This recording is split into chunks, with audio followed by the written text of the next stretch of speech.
अयोध्येत तर मी जाणार आहे, मी काही जायला लाजत नाही आहे, अयोध्येत जाणार.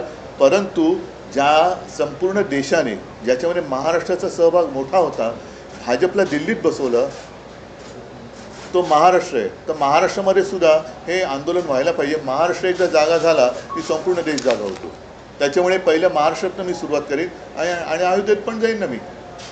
जसं तुम्हाला आठवत असेल की राम मंदिर निर्माण जेव्हा झालं 2-3 वर्षापूर्वी, तेव्हा आम्ही नाशिकच्या काळाराम मंदिरात गेलो होतो.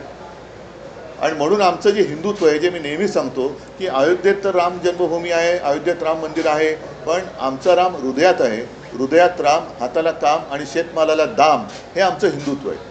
10वी-12वी पदवीनंतर पुढे काय? वैद्यकीय क्षेत्रात हवंय उज्ज्वल भविष्य आणि 100% रोजगार. मग निवडा केपी पॅरामेडिकल इन्स्टिट्यूट. प्रगत तंत्रज्ञान, दर्जेदार शिक्षण आणि कौशल्यपूर्ण प्रशिक्षण एकाच ठिकाणी. हो, आम्ही घेतो तुमच्या कौशल्य विकासाची जबाबदारी आणि हे आमचे विद्यार्थी सरकारी, खासगी हॉस्पिटल आणि नामांकित लॅबमध्ये कार्यरत. आजच प्रवेश घ्या. KP paramedical institute. शिक्षण, कौशल्य आणि रोजगारांचं विश्वसनीय